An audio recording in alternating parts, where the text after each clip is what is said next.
푹 자고 아침에 일어나도 항상 피곤하신가요? 계속 병원을 다녀도 해결되지 않는 문제가 있진 않으신가요? 15년간의 임상과 경험을 바탕으로 한 기능의학 치료로 여러분을 병원에서 탈출시켜 드리겠습니다. 닥터 진호의 병원 탈출 지금 시작합니다. 본 방송에 나오는 의학적 견해는 일반적인 상식과 다를 수 있습니다. 안녕하세요. 반갑습니다. 안녕하세요. 닥터 진호의 병원 탈출 진행을 맡고 있는 의사 이진호입니다. 펜타일의 한약인 오간입니다. 예. 오늘 할 주제는 부신피로 자가감별법입니다. 자기가 감별하는 거죠? 예, 이게 있는데 긴지 아닌지 잘 모르는 분이 있어요. 그리고 부신피로가 뭔지 잘 모르는 분도 많고. 맞아요. 저번에 부신피로 편을 했는데 그때는 영상을 안 싣고 음성만 해서 사진을 못 실었거든요. 네네. 오늘은 그 증상들 사진을 좀 싣고 그거를 같이 보면은 도움이 더 될 것 같아서 제가 사진들을 실었습니다. 부신피로 자가감별법. 자, 가보죠. 자, 일단 부신이 어딨냐 하면은 여기 콩팥 위에 있는 이렇게 하얀 거, 요 하얗게 이제 눈 내린 것처럼 보이는 게 이게 네네. 부신 호르몬 장기예요. 오. 그래서 이 부신은 우리 몸의 첫 번째 생존 호르몬, 서바이벌 호르몬이다. 두 번째는 갑상선 호르몬이다. 그리고 신장은 우리 몸의 하수도다, 하수구, 그러니까 해독기관이다. 그러니까 네. 신장은 간과 연관되어 있는 거고, 네. 아드레날 글랜드는 갑상선과 연관이 더 많죠. 네네네. 그러니까 호르몬 기관이라는 거. 우리가 볼 게 지금 이 아드레날 글랜드예요. 네. 부신에 대해서. 근데 요거는 보통 일반 검진에 안 들어가 있고 네. 대학병원 가서 돈 많이 내고 해도 안 들어가 있어요. 그러니까 검진했는데 난 피곤하다 하는 분들은 요거 빠져 있는지를 체크를 해보시면 되게 중요하고, 부신피로. 예, 부신 호르몬이 항노화에도 중요하고 네. 각종 면역력, 뭐 암 예방, 활력 이런 데 되게 중요하기 때문에 사실은 21세기에 굉장히 유행한 유행병들이 있거든요. 신종 유행병들. 뭔데요?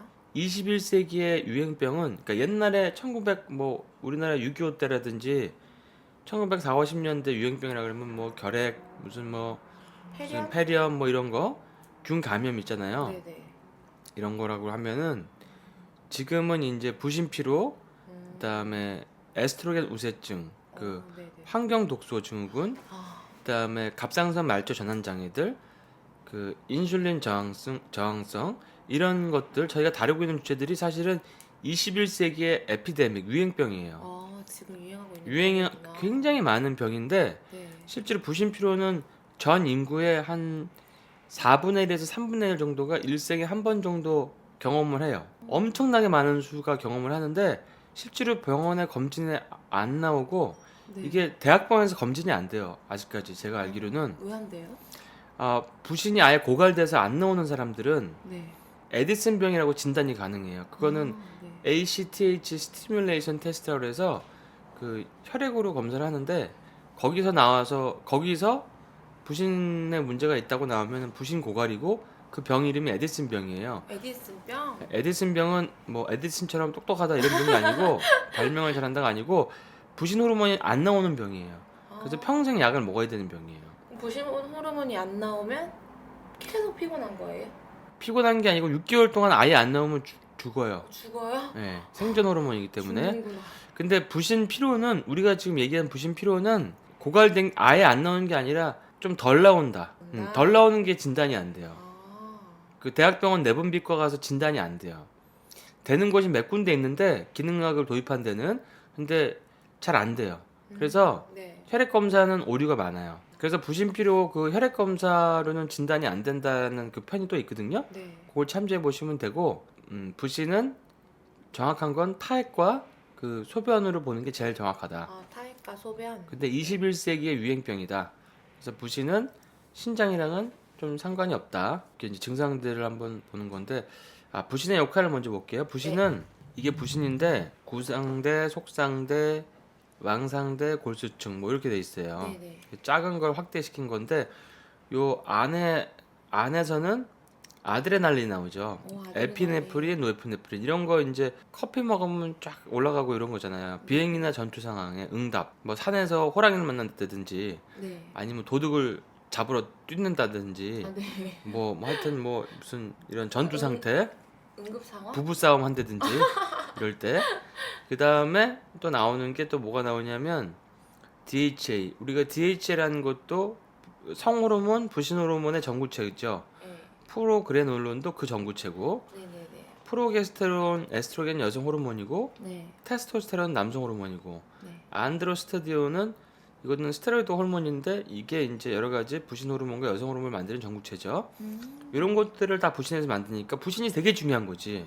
그러니까요. 이게 이제 항산화도 되고 네. 조직 회복, 상처가 안 낫는 분들 있어요. 네네네. 저는 상처가 잘 아물질 않아요. 이런 분들은 부신 피로가 많아요. 부신 피로를 치료해 주면 금방 나요. 그 다음에 아무리 이게 너무 성적 기능이 떨어졌는데 치료해도 자꾸 재발해 이런 분들 생리가 너무 휘발활경이 돼서 또 무활경이 됐는데 피임약 먹다 끊으면 또 재발해 이런 분들이 다 부신 피로예요. 되게 많아요. 그 다음에 노화 방지 기능. 그러니까 부신이 건강해야지 항노화도 되는 거예요. 항산화도 되고 항산화 돼야지 혈관이 안 막히는 거고. 네. 코티솔. 코티솔이 이제 혈당 조절, 항염증 조절 효과, 면역 반응, 심혈관계 조절, 그러니까 자율신경에 중요한 거죠. 네. 스트레스 반응 정상화. 그래서 코티솔이 잘 안 나오고 안 나오는 게 이제 대표적인 건데 이게 안 나와가지고 혈압이 예를 들어서 여기 보면은 체액 조절도 있죠. 네네네. 갑자기 어지럼증, 기립성 저혈압이 있어서 네. 응급실에 실려갔어. 젊은 여성이. 네. 그러면 이제 검사를 쫙 해보고 이상이 없습니다 하고 맞아. 보통 그런 경우가 되게 이렇게 많잖아요. 내리는 게 이제 뭐냐면 기립성 저혈압입니다. 어. 원인은 모릅니다. 뭐 잘 드세요. 상세불명의 뭐 약간 그런 거구나. 그 다음에 또 이제 좀 더 가면 뭐 미주신경 실조증입니다. 그것도 뭐예요? 그 다음에 뭐 자율신경 실조증입니다. 뭐 이렇게 해서 이제 약간 그게 사실은 그 원인이 다 이 부신 호르몬에 있는 거거든요. 네. 얘가 이제 몸에 이 여러 가지 그 자율신경을 조절하는 역할이 있거든요. 네네. 근데 이게 얼마나 중요하냐면은 힘나야지 성호르몬 나오지 여기서 항산화 젊어지는 거 하지 그러게요. 노화 방지하지 회복하지 당 조절하지 이게 그러니까 부신 피로가 오면은 당이 땡기는 수밖에 없는 거예요. 면역 조절하지 그다음에 스트레스 반응을 이겨내지 체액 조절하지 우리가 몸을 움직일 때 물이 저절로 따라다니는 게 아니고 체액이 이 다 역할을 하는 거예요. 알도스테론이 나와가지고 다 조절을 해주는 거거든요. 그래서 부신의 역할이 이렇게 중요해요. 굉장히 중요한 호르몬인데 이게 깨지면 여러 가지 증상들이 올 수 있어요. 근데 그걸 모르고 이제 어떤 병인지 찾으려고 이 검사를 빼놓고 나머지 검사를 다 해야지. 그 못 찾는 거야 계속. 쓸데없는 검사만 하고 하고 필요한 검사 못 하는 다른 거예요. 거에 대한 증상 치료만 계속 하는 거예요. 그러게. 그러니까 과를 너무 많이 다니니까 도대체 내가 뭘 해야 될지 몰라. 그러니까 예를 들어서 그런 분들 많잖아요. 부신 피로가 있는데 어지러우면 이비인후과 갔다가 또 신경외과 갔다가 또 한약도 저 먹었다가 혈당 조절 안 되면 또 당뇨가 또 온다 안 온다 해가지고 내분비과 가가지고 이런 것도 봤다가 또 염증이 조절 안 되면 알러지 올라오죠. 천식 맞아, 심해지죠. 그 다음에 이제 통증도 심해져요. 염증이 안 가라앉으면 통증이 심해지니까 또 통증하고 갔다가 또 스테로이드 호르몬 딱 맞으면 또 확 좋아졌다가 그 리바운드로 또 더 떨어져 버려. 그러니까 부신 피로는 더 악화돼 버리거든요. 네. 그래서 1년에 5번 맞으려니까 5번 맞고 계속 부신 피로 환자 상태로 사는 거예요. 네. 그러니까 의인성, 그러니까 주사로 인한 부신 피로 되게 많거든요. 그리고 점점 얼굴은 늙어가는 거예요. 그러면서 그다음에 성호르몬이 안 나오니까 막 비아그라 타라갔다가 막 호르몬 주사 맞았다가 뭐 이런 거예요. 네. 그러니까 막 헤매는 거지. 그리고 일은 잘 안 되지. 스트레스를 못 이겨내니까. 그러니까 이게 부신 호르몬의 역할이죠. 거죠? 그러니까 그 작은 일에도 이상하게 갑자기 짜증이 나거나 윗집에서 애들이 뛰어노는데 층간 소음으로 막 약간 좀 트러블 생기는 분들이 부신 피로가 많더라고. 왜냐면 그게 평상시에는 별로 예민해지는 안 거구나. 거슬렸는데 네. 작은 스트레스도 되게 민감해지는 거예요. 네, 예민해지는 거예요, 사람이. 왜냐면 스트레스를 이겨낼 수 있는 어떤 방패가 굉장히 얇아지는 거니까. 그러니까 예민해지면 부신 피로를 의심해봐라. 그래서 이게 언제 제가 이 책을 이제 한국에 부신 피로가 되게 많은데 부신 피로 책이 별로 거의 없더라고요. 그래서 이 책을 낸 지가 꽤 오래됐어요. 영어 제목은 아드레날 퍼티그라 그래서 부신 피로의 거의 교과서적인 책이에요. 21세기의 스트레스 신드롬. 근데 한국에서는 내 몸의 에너지 도둑, 만성피로 치료사 부신의 재발견 이렇게 나왔고 저희 대한만성피로학회 선생님들이 다 번역을 하셨어요. 그때 하나 둘 셋 넷 다여 일곱 여덟 아홉 10분이 번역하셨고 오. 왜냐면 이제 제가 이거를 혼자 번역하기 힘들어서 같이 번역했진 않았어요. 왜냐면 제가 혼자 다 하려면 힘들어서 그러게요. 예, 그래서 다 예전에 이제 우리 대한만성피로학회 아주 오랜 전서부터 기능과 같이 하시던 선생님들이 전부 다 같이 번역을 하셨고 다들 훌륭하신 분들이에요. 근데 이제 부신피로 환자들을 잘 보시고 계시겠죠. 자, 그래서 이런 책이 있는데 이게 지금 책이 다 팔려버려가지고 책이 네. 절판이 됐어요. 절판이 됐는데 이거를 뭐 다시 진행을 하려고 그러니까 몇 가지 문제점이 있어서 뭐 진행이 될 수도 있는데 진행이 안 되면 저희가 이제 여기 있는 내용들을 좀 정리해서 이렇게 그러니까 컨텐츠로 그냥 설명을 해드려도 될 것 같아요. 뭐 원하시는 분들이 많으면 여기 안에 이제 치료법, 뭐 감별법, 뭐 여러 가지 해주셔야 될 것 같은데. 그런 게 많거든요. 해주셔야 근데 될 것 같은데. 예, 그래서 요즘에는 책보다는 이제 이렇게 컨텐츠로 해도 많이 보시더라고요. 맞아요. 예, 그래서 그런 요청이 있으면 이렇게 진행을 하겠습니다. 자, 이게 이제 우리 몸을 지탱하는 삼다리. 삼다리. 삼다리가 하나가 부신이고 네.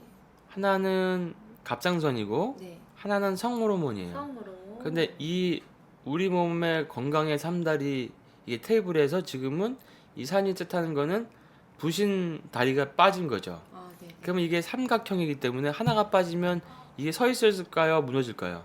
무너지죠. 그쵸? 삼다리인데. 삼다리니까. 네. 그러니까 부신이 무너져도 무너지고 갑상선이 무너져도 다 같이 무너지고 성호르몬이 무너져도 다 같이 무너지는 무너지고. 거예요. 그걸 뜻하는 거예요. 근데 요번에는 이제 지금은 부신이 무너진 거에 대해서 네. 부신이 폭삭 무너졌어요. 알아봅시다. 그래서 이걸 지금 받쳐놓고 지금 이제 교체하고 있는 거죠. 왜냐면 이게 부신이 번아웃 돼 버린 거지. 이게 지금 번아웃 돼 가지고 네. 요걸로 이렇게 받쳐놓고 요 새로운 게 지금 와가지고 껴넣으려고 하는 거예요. 다시 껴놓으려고 하는 거죠. 이런 그림이에요. 아, 네, 알겠습니다. 재밌죠? 이해가 잘 됐네요. 예, 이게 다 폭삭 타버린 거야. 이렇게 스트레스를 너무 해서 그러니까 그 제가 먹는 오일들을 먹었으면 이게 안 탔을 텐데 네. 이게 폭삭 타버린 거지. 네, 네. 그러니까 이런 분들이 있어요. 막 비타민 C도 먹고 마그네슘도 먹고 뭐 아슈아간다, 뭐 마카서부터 해서 막 홍삼 뭐 좋은 건 다 먹는데 계속 피곤한 분들 있죠. 네. 그런 분들이 부신을 완전하게 못 잡은 거예요. 스트레스 요인들이 탈 듯 말 듯 하는 걸 그런 걸로 지탱하고 있는 거죠. 자, 증상을 보면은 자, 위 글을 크게 한번 읽어주세요. 아침에 일어나기 힘들어요. 세 개의 알람 시계가 동시에 울려도 잠 깨기 어려움. 그러니까 부신피로의 특징은 아침에 피곤한 거. 예, 아침에 일어나기 힘들어서 오해를 굉장히 많이 받아요. 게으르다고. 맞아. 게을러.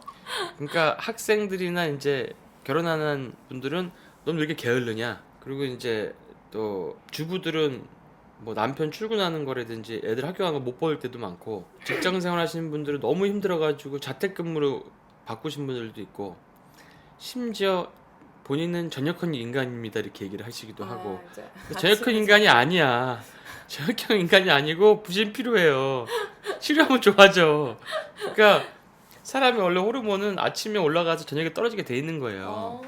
그러니까 전역형 인간이 아니고 부신 필요인데 그렇게 저는 저녁이 맞고요. 저녁 때문에 야행성. 야행성 이렇게 얘기하는데 아침에 일어나기 원래 힘들다고 생각하는 거죠 그냥. 근데 아침에 벌떡벌떡 원래 일어나게 돼 있어요. 에너지가 호르몬들이 네. 다 올라가니까 막 아이디어도 제일 빠르고 머리 회전도 빠르고 에너지도 나고 그래서 원래는 사람이 에너지가 나이가 들어도 오전에 할 일을 집중해서 하고 오후에 쉬는 게 사실은 제일 사이클 맞는 거거든요. 네, 네. 이분 보면은 전형적으로 부신피로가 있어서 배가 이렇게 나와 있고 이티밴드예요? 그렇죠. 팔다리가 가늘어져 있고 배가 나오고 코티졸이 이제 옛날에 많이 나왔으니까 지금 고갈된 거죠. 네. 그다음에 눈꺼풀이 이렇게 돼 있고 턱이 안 올라가니까 이걸 갖다가 받쳐가지고 지금 끌어올리고 있죠 억지로.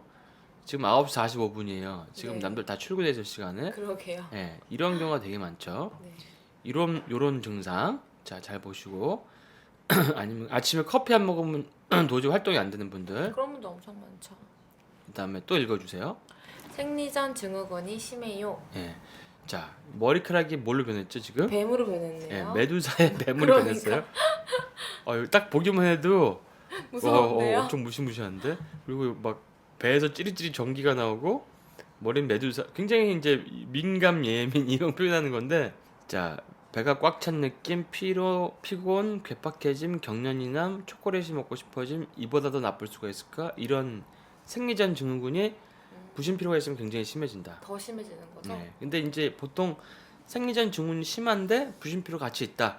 근데 모르고 그냥 산부인과를 간다. 부인과를 간다 그러면 보통 이제 뭐 피임약이나 맞아요.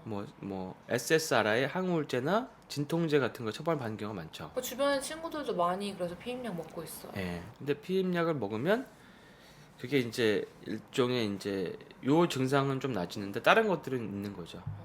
친구분들한테 알려주세요. 네. 자, 알려드리겠습니다. 식사를 거르거나 충분치 않으면 증상이 심해짐. 예. 그 저희는 지금 간헐적 폭식을 잘하고 있잖아요. 네, 원장님이랑 저랑 지금 간헐적 폭식을 하고 있습니다. 간헐적 단식을 간헐적 폭식으로 사실 뭐 저는 간헐적 단식인데 가끔 간헐적 폭식도 하지만 제가 심하죠. 근데 그래도 식사를 그러니까 배가 심하게 안 고프게 그 하루에 한 끼 할 수 있게 잘 견디는데 그건 부신 호르몬이 괜찮아야 되고 그다음에 저탄고지하면 잘 할 수 있거든요. 맞아요. 근데 부신 피로가 심한 분들은 배고픈 걸 견디질 못해요. 아, 그래서 이 공복감이 엄청 배고픔이 심해요. 막 화내고 막 그래요. 혹시 배고프면? 네, 배고프면 화내. 그런 사람 제가 봤어요. 쓰러지지 않기 위해 간식이나 콜라, 카페인을 찾아 헤매게 되는. 맞아. 자, 이게 오아시스 레스토랑 보이세요? 오아시스. 네, 물. 여기 이제 여기서 all you can eat 뷔페. 그 당신 뭐 다 먹을 게 여기 있다 하면서 막 가서 커피 한 잔 주시고 그다음에 카페에다가 또 달달한 케이크에다가 뭐 이런 탄수화물 있는 뭐 이런 걸 먹으면 막 정신이 나. 그게 이제 부신 피로가 있으면 도파민, 세로토닌 다 떨어지기 때문에 또 혈당이 떨어지고 인슐린이 올라가니까 그 이런 공복감이 되게 심해지죠. 근데 악순환이 오는 게 단 걸 먹고 증상이 좋아지니까 또 부신 피로가 더 진행이 돼요. 사람은 피곤할수록 탄수화물의 의존도가 커져요. 맞아요. 그래서 탄수화물 먹고 설탕 먹고 좀 나아지다가 나중에 또 먹고 이게 계속 반복이 돼요. 자, 집중이 안 되고 머리가 혼란스러움. 건망증이 심해짐. 음. 어떤 것을 입을까 하는 작은 것조차도 결정하기 힘들어 점점 힘들어짐. 결정 장애가 오는 거네. 그러게요. 집중력이 자꾸 떨어지는 거. 근데 이거 다 왜 이렇게 내 얘기 같지? 그 집중이 안 되는 증상이 부신 피로가 있으면 와요. 그러니까 물론 집중이 안 되는 게 뭐 장이 안 좋거나 독소가 많거나 뭐 오메가 3가 부족하거나 좋은 필수 지방산 부족하거나 뭐 뇌에서 중요한 무슨 뭐 아미노산 부족하거나 이래도 집중이 안 되고 뭐 비타민 B12 결핍 이런 것도 다 뇌에 중요하지만 부신 피로가 있으면 집중이 안 돼요. 머리가 혼란스럽고 그러니까 집중이 안 돼. 뭘 해야 될지 모르겠고 막. 그러니까 일단은 우리 아이가 집중이 안 된다. 그러면 공부하라고 다그칠 게 아니라 좋은 선생님을 붙일 게 아니라 부신 피로가 있는지 이런 것부터 확인해 봐야 돼요. 엄마들. 엄마들. 잘 들으셔야겠네요. 예, 왜냐하면 이게 중요한 거예요. 이게 애들이 아침에 못 일어나고 집중을 못 한다 그래서 계속 뭐 학원을 바꾸고 이런다고 되는 게 아니라 몸이 좋아지고 몸이 좋아져야 의욕이 날 거 아니에요. 맞아. 의욕이 나지 몸이 힘들면 놀지도 못해요. 네. 놀지도 못해. 집에만 누워 있어. 집에만 누워 있지. 예전에 오간이 부신 피로가 좀 있다고 들은 것 같은데. 그렇죠, 심했죠. 그래서 좀 집에 누워 계셨어요? 네, 되게 오래 쉬었는데 거의 집에만 있었어요, 진짜. 올해면 어느 정도 기간이죠? 한 1년을 쉬었는데 그 중에 한 4개월을 집안에 있었던 것 같아요. 1년 중에 4개월 누워 있었다고 집에? 네. 뭐 누워만 있진 않았지만 어쨌든 아. 집에만 있었던 것 같아요. 그럼 뭘 의욕도 없고 뭘 해야 될지 모르겠고. 근데 어디로 가서 뭘 치료해야 될지도 생각도 못 했겠네. 전혀 아예 생각도 안 했어요, 진짜. 이거 내가 우울증이구나 이렇게 생각을 했지. 그럼 보통 정신과로 많이 가죠. 근데 보면 가면은 정신과 선생님 보고 정신병은 아닌데. 그러니까 정신병은 아닌데 되게 밝은데. 이상한 거지 나 혼자. 그러면- 힘이 없고 몸에 그치. 걷는 것도 싫고. 그렇지. 근데 이런 경우는 그래서 대부분 그러면 한약 지어 먹거나 네. 아니면 뭐 몸에 좋다는 뭐 어머니가 막 뭘 고아서 막 준다거나 아니면 영양제 같은 걸 먹는다든지 맞아. 이러는데 그냥 인터넷으로 영양제를 사서 먹었어요. 근데 이게 근데 정확하게 뭐를 먹어야 되는지를 그거 모르니까 임의로 먹는 거죠, 그냥. 그러면 부신 피로를 겪었던 사람의 입장에서 리얼한 어떤 그 방황의 시기와 좋아진 얘기 이런 것들을 해주시면 좋겠네. 그게 이제 남들 얘기가 아니라 본인 얘기니까. 네, 제 얘긴데요. 제 활력퀸이 되기 전에 야, 2년 동안 그 이제 변을 볼 때 설사만 했죠. 계속 야. 한 번도 된 응아를 한 적이 없어요. 2년이면 엄청난 시간. 그러니까 저는 그 대장 내시경도 받았는데 크게 문제는 없었거든요. 그러니까 그냥 나는 원래 그냥 나는 설사를 하는 사람이구나. 그리고 아침에 일어날 때 너무 힘들고 눈이 안 떠지고 일단 머리가 베개에서 안 떼지니까. 그러니까 뭘 이제 항상 2시에 일어나고 걷기 2시? 네. 2시에 일어나고 2시는 걷기 싫고 걷기도 싫고. 그래서 그냥 외롭고 우울적하고 하니까 맥주 마시고 그냥 악순환이네. 네, 피곤하고 맥주가 또 글루텐이니까 설사는 더 악화시킬 거고 힘드니까 친구랑 못 만나니까 더 기분을 깔아앉고. 더 우울하고 우울증인 줄 알았어요 진짜.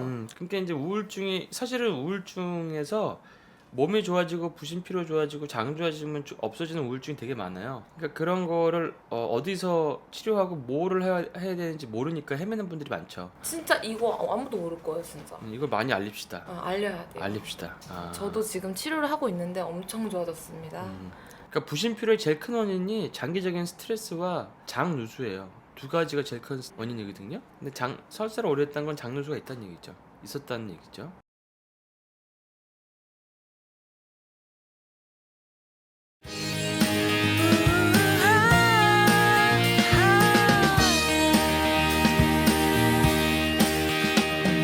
커플 티셔츠 커플 반지 세상 끝에서도 우린 연인 무작정 걷던 그날